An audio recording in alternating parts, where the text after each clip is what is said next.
Welcome to the Cannabis Equipment News Podcast.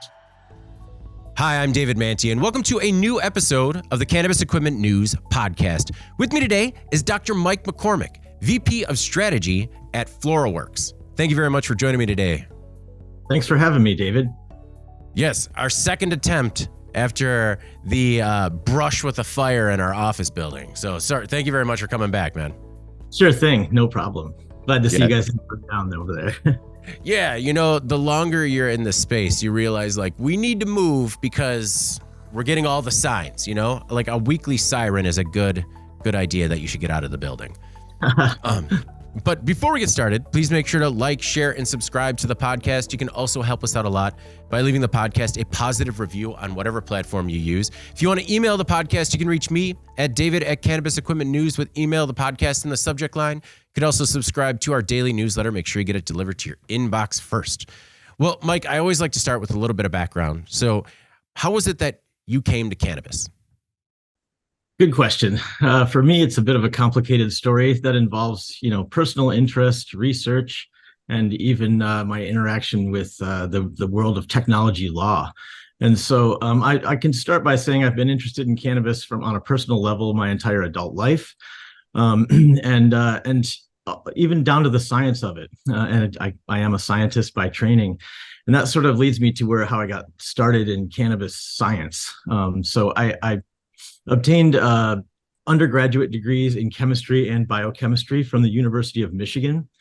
And following that, I went straight to MIT, where I did a PhD in chemistry. And after that is actually where I got my start in cannabis research, which was when, upon completing my PhD, I moved out here to San Diego, where I am now, to take a postdoctoral position with the Scripps Research Institute, which is where I ended up working on the cannabinoid receptors, CB1 and CB2 specifically, and studying the structure and function of those receptors. And this was way back in 2008 through 2014, approximately, was when I was doing that work.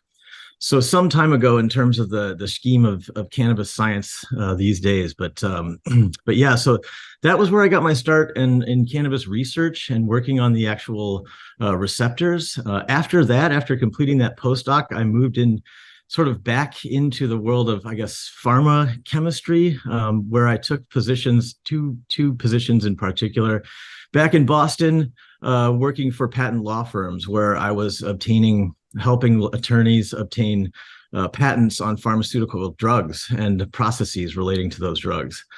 After doing that for a while and realizing that I needed to be back in cannabis, I jumped ship on the law firm world, moved back to California, and started doing consulting in cannabis. And that was now about 7 years ago. And in this capacity as a consultant, I was applying my skills as a chemist and having this background in studying the receptors, as well as the most recent at the time background that I had developed in patent law. And so applying all three of these things to help particularly startup companies in cannabis, as well as research groups do technology transfer, which is what ultimately led me to FloraWorks, which is where I am now. When you were coming out of school, were you pursuing a career or research in cannabis? Like, did you know that's what you wanted to get into, or was that, just a random job posting that you found? Yeah, it was actually kind of serendipity. So when I took my postdoc at Scripps, I went there to work for a specific professor and on a project working on an X-ray light source. So completely unrelated, but the funding and some of the backing for that project kind of fell apart due to the fact that people in La Jolla, California, didn't want to put a X-ray device that was capable of generating high energy radiation in their backyard. And so fortunately, the lab that I was working in was a sort of a mega lab that involved multiple professors. And since I had become an expert in a field called crystallography, which is the determination of protein structures at an atomic level as a graduate student, it was easy for me to move into a project that was available in that lab, which was GPCR structural characterization. And CB1 and CB2 are GPCRs. It's a specific type of receptor that's found in your body and brain. a class of receptors. And so since I had established this scientific background as a crystallographer, there was a need for me to work on the crystallography and structural characterization of CB1 and CB2. So although I had been interested in cannabis and cannabis science and psychedelics on sort of a side level, it sort of just fell in my lap here in San Diego that this project happened to need someone to work on one of these GPCR proteins, and the one that happened to get assigned to me was CB1. And so it was serendipitous. So when you're working on CB1, was there an aha moment or any time where you're working on this project and it kind of opened your eyes to the true potential of the cannabis plant? Absolutely. Absolutely. So the Scripps Research Institute, among schools that do research and academic research, is more tied in with industry than a lot of other organizations. And so as such, we at Scripps, I had access to a lot of pharmaceutical companies around the world who were developing compounds that were targeting CB1 and CB2. And again, this is way back in 2010 is the time frame that I'm talking about now. And there were people out there, designing synthetic cannabinoids. And this is, again, the same reason that people work on synthetic cannabinoids today was the case back then, which is that it's hard to touch THC and anything that comes from the plant. It was even more difficult back then, so much red tape. And so people would go out and synthesize new molecules because those new molecules are not illegal. They're not phytocannabinoids. They don't have the stigma associated with them. There's a different kind of stigma, I guess. But so what amazed me at the time was for one, learning a lot about the function of these type of receptors and how they can be tuned and their activity can be sort of dialed in. And that furthermore, that people were actually doing this. And back then, the interest in the cannabinoid receptors and designing drugs towards them was in the area of obesity. And so if we think about cannabis being something that stimulates your appetite, and this is, of course, very useful for people in certain therapeutic conditions, like when they're unable to eat because of some disease state. It's possible using a receptor and a well-designed drug to push that effect in the other direction. So instead of having a drug that stimulates your appetite, you could have a drug that destroys your appetite or significantly reduces it.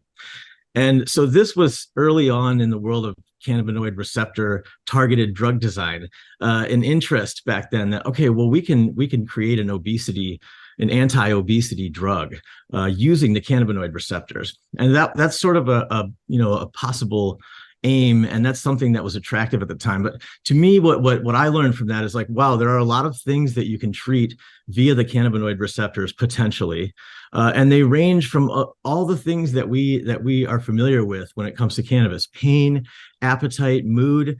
But not only that you can affect those things, but that you could push them in one direction or another. And so that even way back then, I started brainstorming on the ideas of being able to design a drug that had all of the beneficial features of THC, but none of the downsides. And that's still something that I'm working towards today. It's a huge ask, but it is possible. And so that was really, I guess, my aha moment then. Did the anti-obesity or the appetite suppressant drug ever come to fruition? So good question. So there were a number of compounds in development back then that didn't ultimately make it to the market. And that's because, like many drugs that are in development, they fail at some point in the clinical trials. And part of the problem, I think, that the reason for that is because the effort there was to sort of shut down the receptor. So rather than to turn it up or turn it one direction or another, it was just to shut it down. And so the problem with that is that cannabinoid receptors, in the absence of any cannabis, are doing a lot of things in your body. They're maintaining your mood, and they're helping with certain types of low-level pain and all kinds of things. And so when you shut that down, you may be able to affect something like appetite, but you also affect a lot of other things. And so that sort of rudimentary kind of design is not ideal. And we realize that now, and it took that kind of work. However, the fact that those compounds were able to shut down the receptor and bind so tightly, for example, and not be displaced by other compounds, these features of those early drug design became research compounds. And so if I want to specifically shut down the receptor, now I go and buy from a chemical supplier one of those failed drugs and use it in a laboratory setting and for a variety of needs. And so yes, that's sort of the history. Those would-be drugs ended up becoming research tools. Well, that's really interesting. Is that how you jumped into the pharmaceutical side, and how did you get involved with patent law? Yeah. Okay. So as a postdoc, which I very much enjoyed the science that I was working on, I was years out of my PhD and thought by then I should be rolling in cash because I was still in my 20s back then and had different perspectives on the world. But I wasn't, because I was a postdoc, and postdocs are not compensated particularly well. And so the real drive out of research and into patent law was money for me. I was just tired of being a poor academic, and law firms were offering me boatloads of cash to help them with their patent procurement. And so that was what sort of drove me into patent law. And it's really kind of an interesting transition once again in terms of the serendipity, because I had spent at that time years studying the cannabinoid receptors and G protein coupled receptors, which that type of protein in your body, it accounts for about 40% of all pharmaceutical drugs and over-the-counter compounds. So if you go to get something from your doctor, or you go to CVS and buy something, there's a 40% chance that compound is going to interact with a GPCR. And so this sort of intimate knowledge and understanding of GPCRs that I had developed at Scripps via studying the cannabinoid receptors was hot to apply in the world of patent law, because people who are designing drugs are designing them to target this kind of receptor. And so I ended up working on a lot of clients, even some that when I was as a patent practitioner, working on a lot of clients that sort of stemmed from laboratories that I had worked with as a researcher. And so there was a nice, easy connection there, but the real drive out of academia was cash. Well, and so you said that you needed to get back to cannabis. Was it because you wanted to get back into the industry, or was it just that all the boats are full of cash? You're like, all right, let's do something I love now. No, absolutely not. So after years had rolled by working in patent law, which I learned a ton of stuff. It's an intense job. If you think of if you know anybody who's a lawyer at a big law firm, it's basically the same kind of deal. Huge billable hour requirements, tons of time spent solitary writing in front of a computer, which I learned a lot from, but I always considered myself more of the client-facing type. And so the money wasn't enough to keep me in it.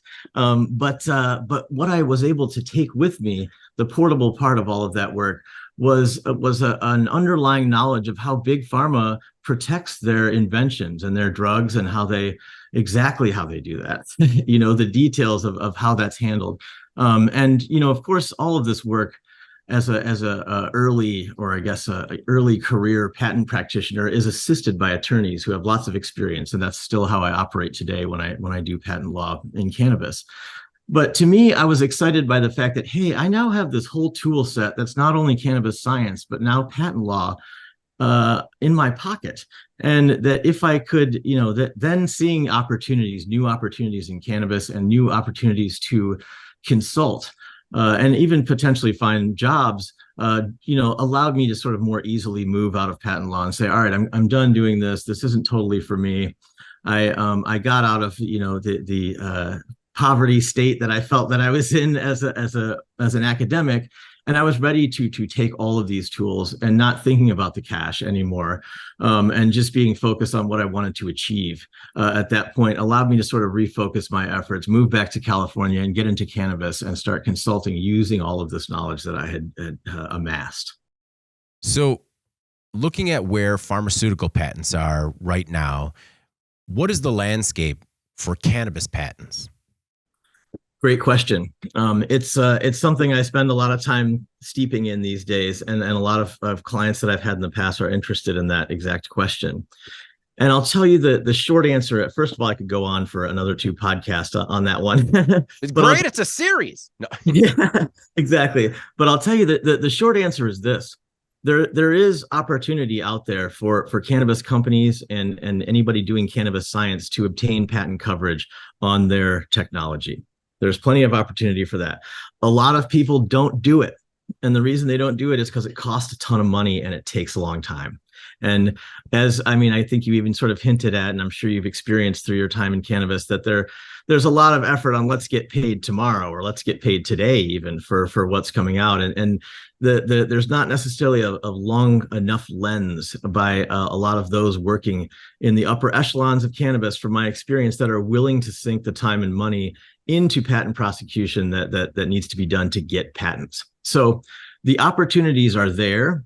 There are not a lot of people actually pursuing them. And so although you may hear buzz here and there around this company or that company filing a patent or something like that, it's different than actually aggressively pursuing them. And so there are opportunities. Not a lot of people are pursuing them. Those that do realize that it is very expensive and time consuming. The one thing I want to add to that is that because cannabis is a natural thing, there are lots of elements of it that you have no chance of ever patenting. And so that is one of the reasons that the drug industry, the pharmaceutical drug industry, is not as interested in cannabis as we are, for example.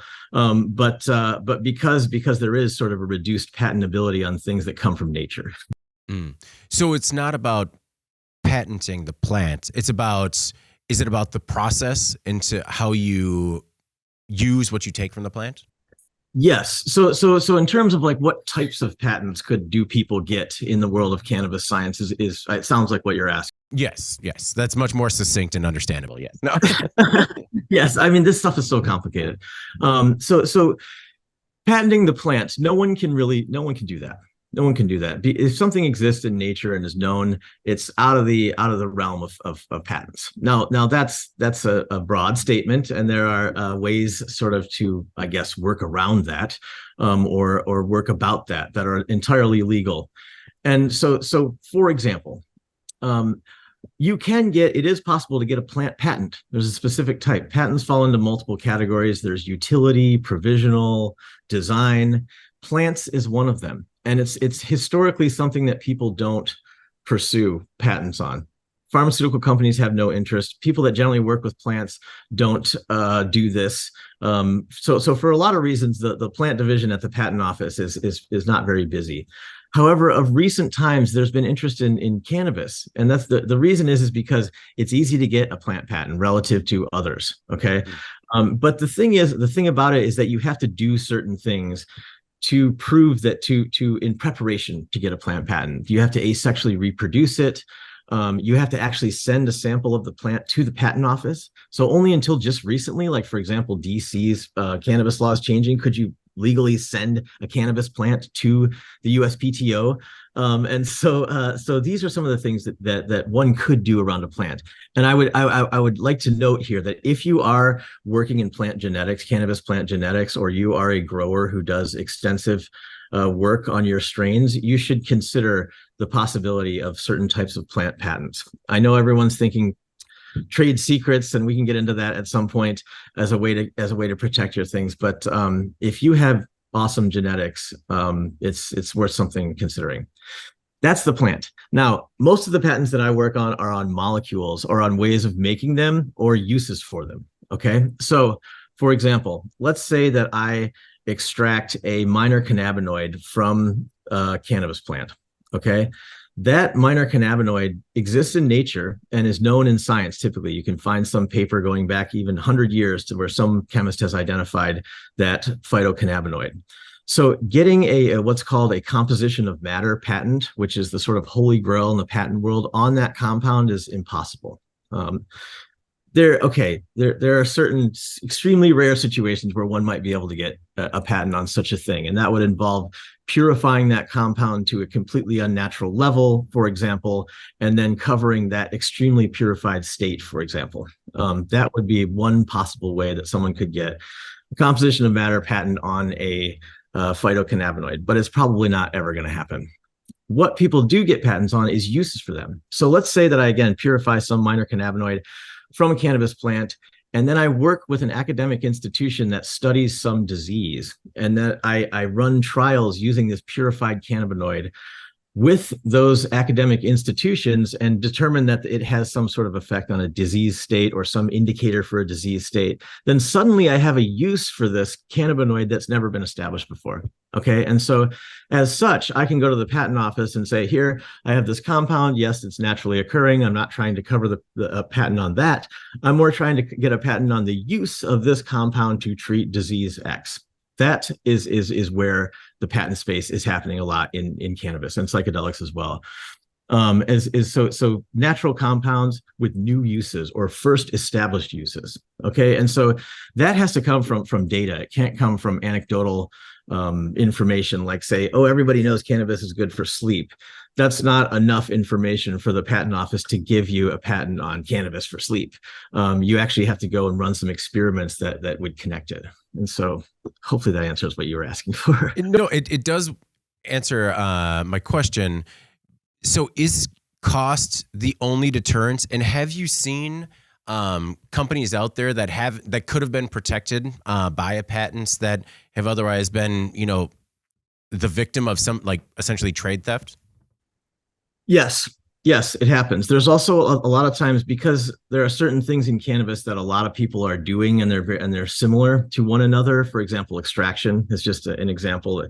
There's variations between extraction, but more or less it's kind of the same regardless of which lab you're doing it in, especially if you're talking about the same type of technique like CO2 or ethanol or something like that.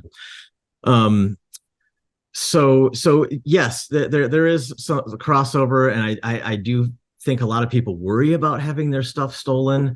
And what I see more often is that people will want to rush into sales of things. Okay, so somebody has developed a technique to extract or to do this, that, or the other thing with cannabis. Okay, and then they want to start selling it. They want to make money off of it right away.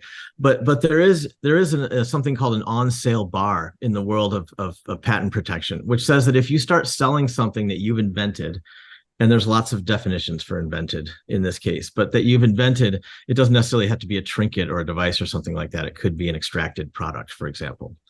If you start selling something that you've invented and a year's time rolls by, the patent office is not going to let you patent that anymore. They say that you've given this out to the public to the point that you waited too long, basically. And so there's a period of time where you can lose things that way. The same thing goes with talking about things on a public and any sort of public platform. Okay, so if I put something in a website or on a podcast, and then a year's time rolls by before I go to pursue a patent on that thing, I will lose my opportunity to get coverage. So people do lose those kind of opportunities. That's why I'd say if you have something that you think is any sort of invention, and a lot of people are wrong when they think they have an invention, I'll just give that disclaimer.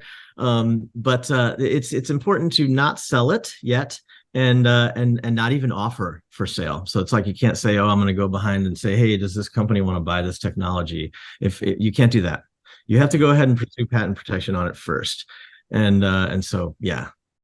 Is it you say a lot of people are wrong when they think they've invented something? Is that because they don't know that somebody else has already invented it? Like, is it just straight ignorance, or is it because it's like unpatentable? Yes. So both of those things. First of all, a lot of people aren't aware that other things are already out there, especially in the scientific literature. Because a lot of times what's happening in science is in research labs, particularly at universities, is like 10 plus years ahead of whatever's happening in business or commerce. And so a lot of people think they have something, but it's like, oh, if you do a literature search, I found your thing. And so that doesn't necessarily mean that someone couldn't get a patent on it. There are artful ways of carving around what's already known out there. But yeah, that does happen. What are these artful ways? Yeah. So because patent law is really the intersection of technology and the law, technology is of course science, but it's also business, and it's based on things that you can measure and feel and stuff like that. Whereas the legal industry and law in general is what I would describe compared to science as mushy, in that fact that you can mold these things around as you please, and that's how lawyers do their thing and make lots of money and help people where they need help.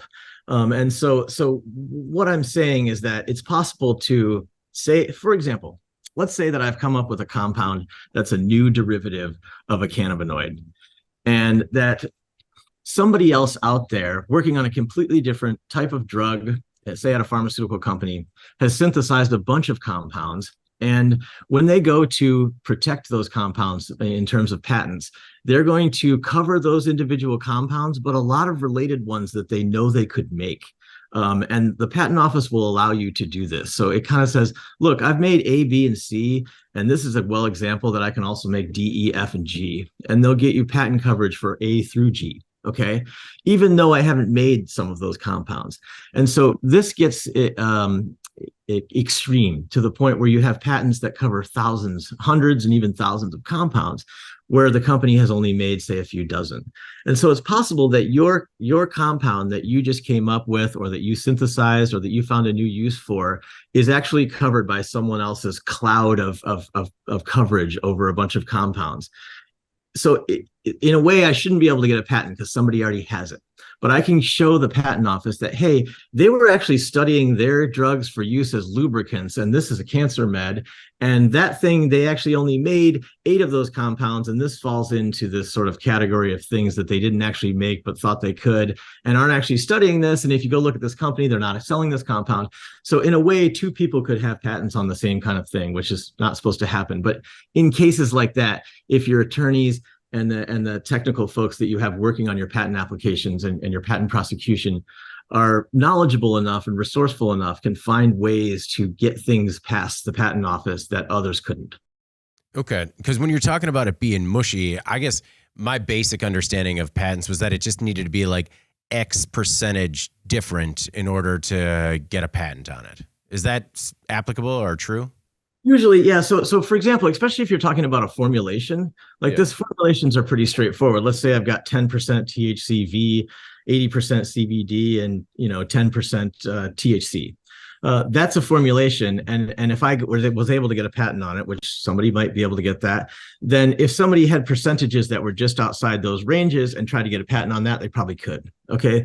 The difference is where the issue of obviousness comes in. Okay. And so this is something that the patent office considers. There's the straight numbers like you were talking about, where it's like, oh, well, this is different by measurements than this other thing, and so therefore I should get a patent. The patent office will also look at that and will be like, they made this concoction, so the idea of changing these percentages a slight bit to make your thing is obvious. Any scientist or formulation scientist would look at this thing and say, hey, I can make this too. And so therefore, that's not an invention. And so that kind of goes back to what we were talking about earlier. It's like invention requires multiple components, and it's not just coming up with something new. It also has to be new and non-obvious from what's out there.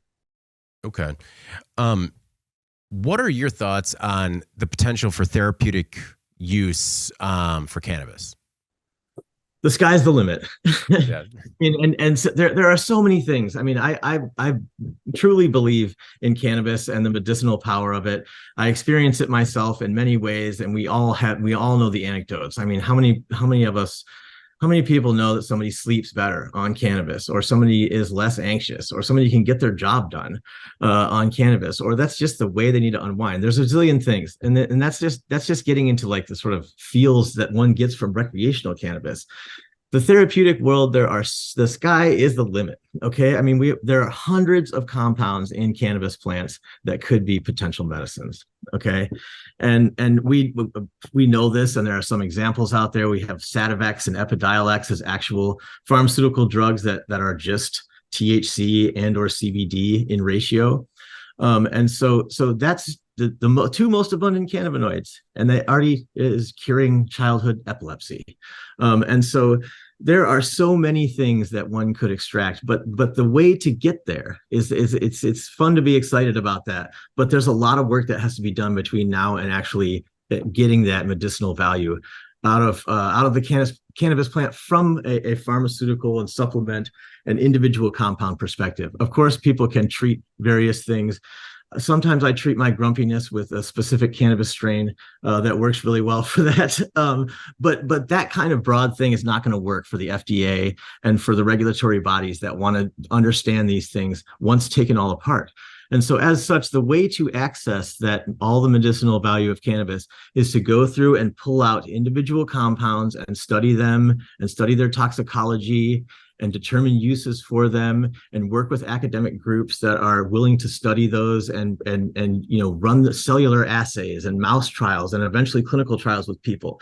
Although there's flaws in that whole system and gaping ones, we still have to work within it if we want to actually get the cannabis plant and all of the cannabinoids out to people in a way that's accessible and safe and reliable. And so there's tremendous potential, but there's so much to be done between now and then. What strain do you turn to for your grumpiness? Somebody gave it to me. It's called K2. I think these days it came down from Humboldt and not from a dispensary. And I'll tell you, they've been coding the names of their strains out there now, and I respect that because it's exactly what I do with the names of cannabinoids when I share the information is they become coded numbers. Because this, I mean, it's kind of like what we've been talking about today is protecting the inventions of people, and that's really what I care about, and really what I focus on as a practitioner in the patent space is because I mean I want the scientist or the grower, or the formulation technician to get their dues when somebody comes up with one of these things, because eventually pharma, big ag, big business is going to run with all of this. And so the time is now to get the patents in the hands of the people who actually did the work. And so that is a driving factor for me, and actually a route to getting done the things that one needs to do to commercialize cannabinoids and to turn them into drugs that everyone can access and that you could go and buy over the counter at CVS, for example. That's the kind of thing I want to see, because not everybody can go and spark up a fat J of K2, especially if somebody's an Alzheimer's patient, for example, or there's tons of reasons for that. Without getting too far down the rabbit hole, what are some of those gaping flaws in that in the current system that you talk about? Sure. Yeah. I mean, especially the regulatory system. And I think we're seeing it in all the news headlines that come from cannabis regulation, that organization A at the government tells organization B they should reschedule cannabis. And it becomes this, huge buzz. But really, that's just one person's desk arguing with another's, somewhere in Washington. And so there's so much talk, and there's so many different organizations that are involved. I mean, what the DEA has said is in contrary to what other organizations have said, FDA, about cannabinoids and relating to the Farm Bill.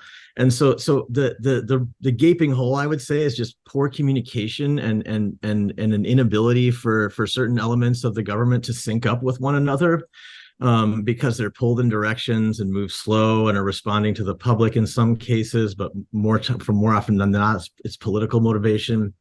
And so there's just a poor communication and poor efficiency as to how cannabis is being handled at the federal level. And it's going to take a lot, I think, considerable more time before it gets worked out.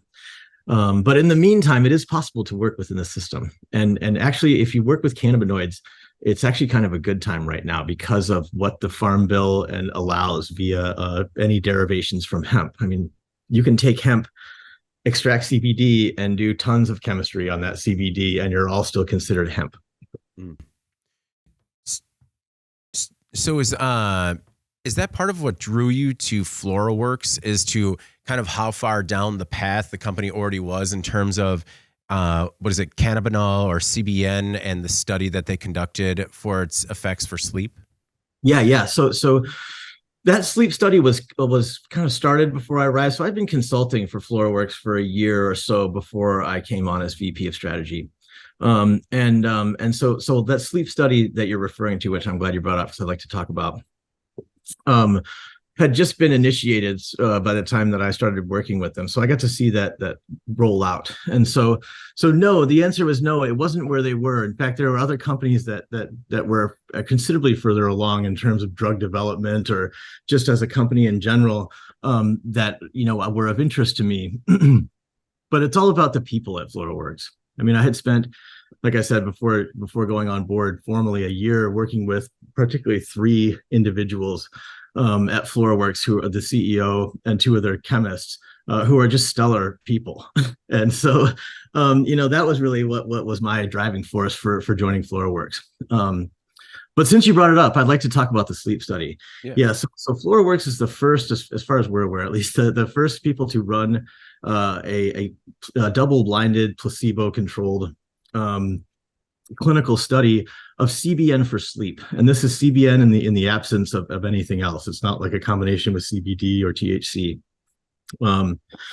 And this is also against melatonin. And so this is a decentralized trial, which is a cool new way of doing clinical trials that sort of come about more post COVID, which is that instead of having all the people come to a specific location and have them be studied there under the influence of whatever compound you're going to give them, the compounds are sent to people and they're surveyed on their phones. We worked with a great company called Radical Science that does this kind of decentralized study. And although this isn't sufficient for a FDA pharmaceutical drug, this type of work is sufficient for this type of trial is sufficient to validate a supplement. Okay, so the supplement being different than pharmaceutical, and we can get into that. But yeah, it was interesting to see the way that it's done and the kind of results that we got back, which indicated, for one, that CBN, pure CBN, in FloraWorks form, which is called True CBN, and so it's a trademarked product, and it's a specific type of purified CBN, if I can leave it that way. So it's not exactly CBN per se, but it is a highly purified form of it. And so this True CBN had shown to be effective over melatonin, clinically effective over melatonin and over placebo. And so it's an interesting and exciting time to be part of FloraWorks because of that, in part. So what is the next step? What happens now after the study to bring True CBN kind of to a mass market? Yeah, good question. And so the short answer is the supplement route. Okay, and so you can actually buy samples of True CBN straight from FloraWorks website if you're interested in trying it. But what we would like to do is get that into Kroger's and CVS's and on the end caps there. So that we can see that. And so what we are doing is the required toxicology work and other studies that are required by the supplement system for us to be able to put something out at that level, as well as to be able to produce the amounts that we need to produce, which we're doing in partnership with some other folks. Okay. Another part of the industry that I'm really curious about is tech transfer, just because I've seen in the broader manufacturing and engineering industry, tech transfer kind of go a long way in terms of bringing new ideas to market. So what are the opportunities for tech transfer in cannabis? Oh, there are so many, and it's such a playground. I love it because there's a lot of stuff, and it's in cannabis and academia, which is kind of where I find most of it, where I have professors out there that are working on, say, cannabis derivatives, cannabinoid derivatives, for example, or new uses of cannabinoids, rather studying the disease efficacy, the disease treating efficacy of cannabinoids. But they're not focused, that they want to share this information with the world and are not focused on actually commercializing those things. And so that's where tech transfer comes in. It's exactly what you're talking about. And universities have tech transfer offices that I work with, and that FloraWorks works with, so that we can transfer that stuff out. And so the opportunities that I would say really lie in uses of cannabinoids, identifying and narrowing the use of them. Anything that has to do with any sort of process with the plant. I mean, the plant is a difficult thing to work with. And anybody who's worked with extracted cannabinoids and stuff knows that it's they're not, it's not like dealing with other purified compounds. They're difficult to crystallize. They don't dissolve in water. There's all kinds of issues that go with that. And so people have used their brains and time that they've spent working on this to develop creative ways of dealing with the plant and everything that comes from it. And so I think that it's basically plant handling and methods of extracting and purifying cannabinoids, as well as the uses of them for a variety of things, everything from back pain to lubricants.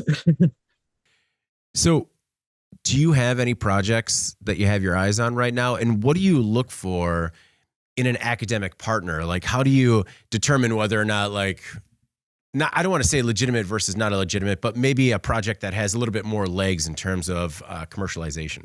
Yeah, good question. And so when it comes to academic collaborations, I mean, I'm looking for the people that are doing the best work. And so I can do that. I can sort of gather that by reading the literature, scouring the literature, and just reaching out to individual people that I see that are working on cannabis and having some initial conversations with them. But for better or for worse, at this point, because of the state of raising money in cannabis, I tend to go for the best named institutions. So the most recognizable. I mean, we're looking for interactions with those best schools, because that's those are the names that the potential investors see and get excited about and want to cut a check. And so that's part of it, but it also brings legitimacy to cannabis. And so the better the organizations and the more of the ivory tower type organizations that we have wrapped in cannabis research, it betters all of us in cannabis, because it brings legitimacy to something that we know is legit. So there are those ivory tower organizations. Are there like specific researchers as well that if you tie their name to a study, that's it's immediately put ahead of the pack? Sometimes, and it's kind of a snowballing effect. For example, there are people who, like, for example, more established in their career, that have lots of grants from federal funding, and therefore the NIH, for example, the National Institute of Health, has already looked at this individual and verified them in all kinds of ways, 6 ways from Sunday.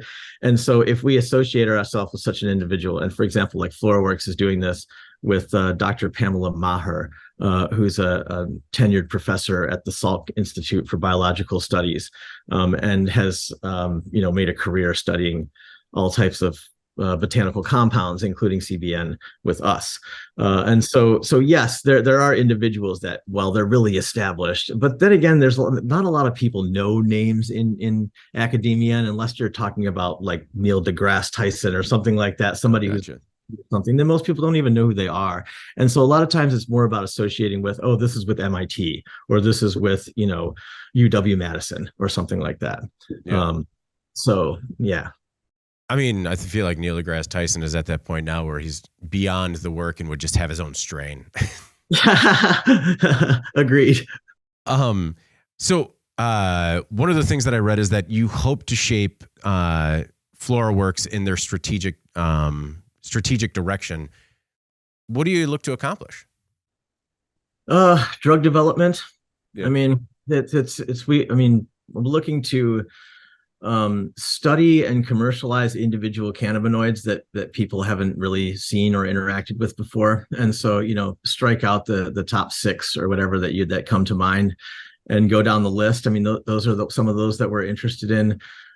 We don't focus a lot on extraction. It's more of conversions. And so everything that we've been doing lately is sort of starts with CBD and gets turned into much more effective stuff.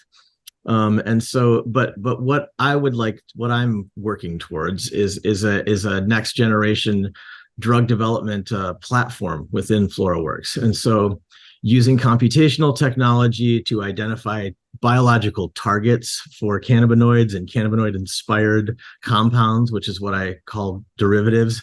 And so basically let's isolate some or obtain one way or another some sort of phytocannabinoid and see if we can improve upon what it does. So first of all, establish what those individual cannabinoids do in the body, the mechanism, the proteins that they act on, or enzymes or receptors that they interact with. We identify those through computational studies, and then find somebody or use one of our existing academic collaborations to get some actual laboratory data on those type of interactions. And then we use more computational technology to say, okay, what can we do to to change this phytocannabinoid, this drug molecule, in a way that is going to have more favorable interactions with these biological targets in such a way that reduces side effects or increases efficacy or decreases the dosage amount, this, that, or the other thing, this desired effect, by designing these things into future drugs.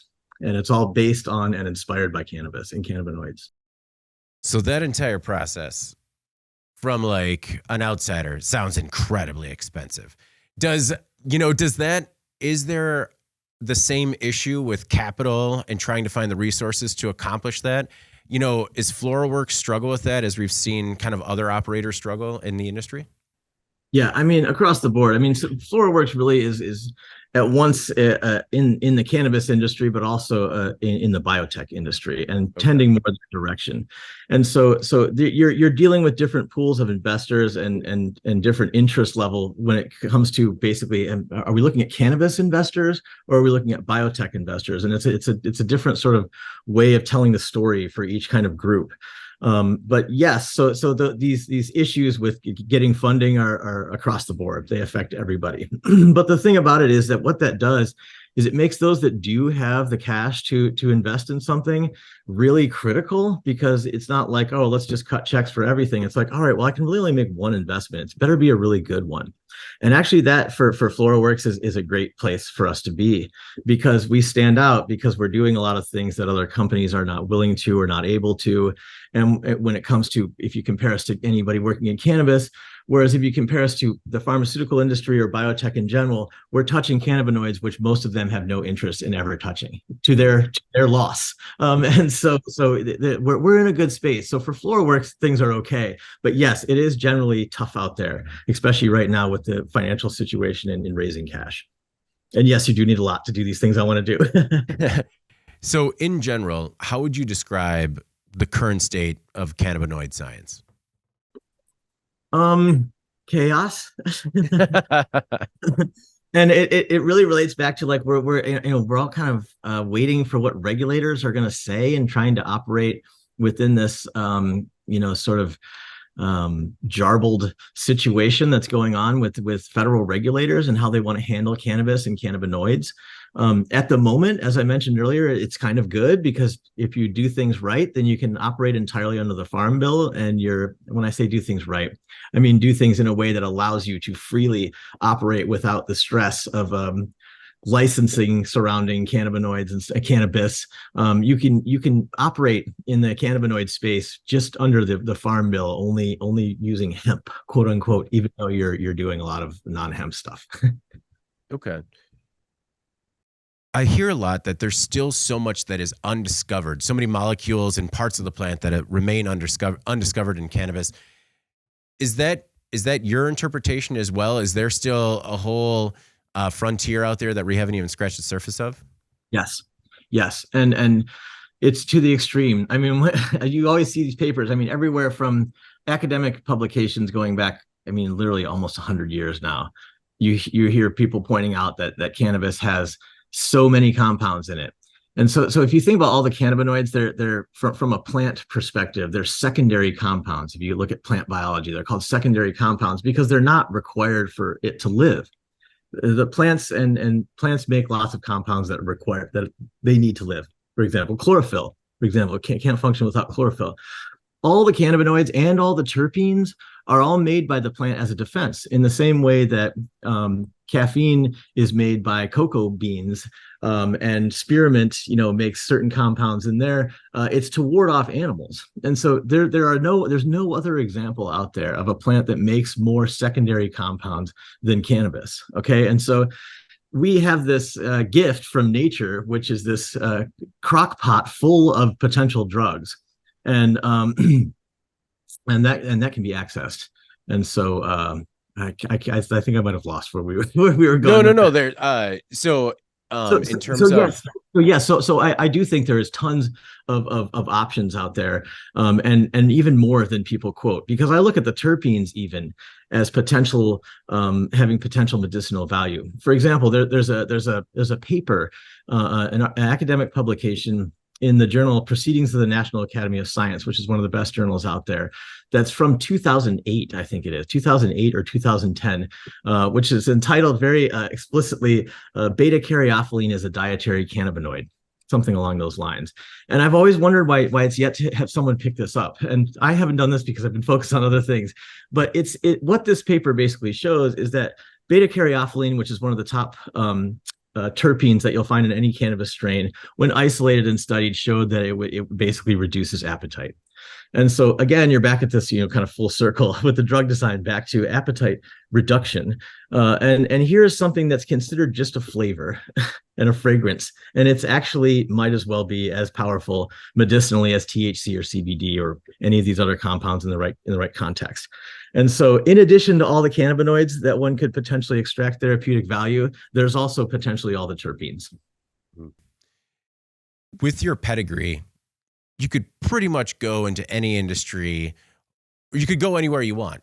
Do you foresee yourself staying in cannabis? Yes. I mean, I would say expanding that out to psychedelics as well. I've always been interested in psychedelics. The interactions between psychedelic compounds and the receptors involved is very, very similar to what's happening with cannabis and cannabinoids and cannabinoid receptors. It's all the same from my perspective, and something I'm equally interested in. So yes to cannabis, add psychedelics. Okay. Based on where the cannabis industry is now, where are we from a psychedelic perspective? Because I feel like cannabis is getting a lot of the headlines, and psychedelics, like almost underneath the surface, is kind of moving faster than the cannabis industry. Yes, that your perception there is spot on from what I'm seeing from the sort of scientific and patent perspective. If I go out and look at basically how many patents have been filed in the past year or two in the world of psychedelics, it's way more than in cannabis, which is weird because there's a lot more people working in cannabis, and there's a lot more compounds that are cannabinoids that could be studied. And so it goes back to what I was saying, is that there's hesitation among cannabis community to do that for a variety of reasons. Whereas from my experience working in psychedelics, there a lot more of those that are working in psychedelics came from healthcare or from some sort of more medically oriented background rather than from cannabis. Okay, and cannabis is of course medical, but it's just a whole different world. And so what I see is a lot more people, a lot more, pedigreed, if you will, to use your terminology, professionals working in psychedelics than in cannabis. And so I think that as a result, that's making the business and some elements of the science move faster than cannabis. And so to exactly your point, that's what I see going on as well. And I think the reason for it is for one, it's the some of the people involved, but also some of the regulations around it. I mean, there's no psychedelics that, I mean, I guess LSD, but the scheduling, the whole Schedule 1, Schedule 2, Schedule 3 is a little easier in the psychedelics world. There's also, you're treating, there's less of the stigma is different. People associate psychedelics with all this color changing and stuff like that. And, you can think of your various video reels that associate with what a psychedelic is.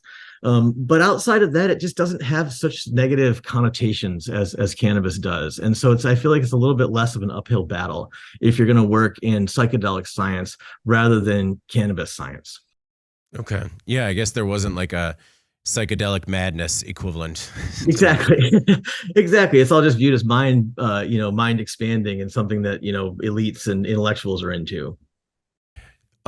Well, thank you very much for being generous with your time. I really do appreciate your perspective. Been a very engaging conversation. But before we get out of here, I just want to make sure, is there anything else that you want to make sure the Cannabis Equipment News audience knows, either about yourself or your work at FloraWorks? Yeah, I would just say that if you're interested in talking with myself or any of the folks at FloraWorks, you should reach out. I mean, it's like I said, we're a great group, open to chatting and looking to collaborate on certain things. And so, but yeah, pay attention to FloraWorks. We got a lot of big stuff in the pipeline, and so keep us on the news alert. Well, I will certainly be watching, and please keep in contact so that way we can watch the company evolve. Definitely. And great talking with you today, David.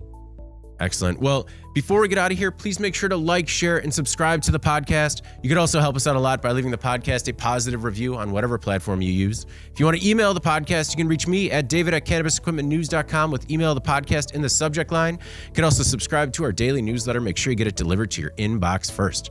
For Dr. Mike McCormick, VP of Strategy at FloraWorks, I'm David Manti. This is the Cannabis Equipment News Podcast. We'll see you next week. Thank you for listening to the Cannabis Equipment News Podcast.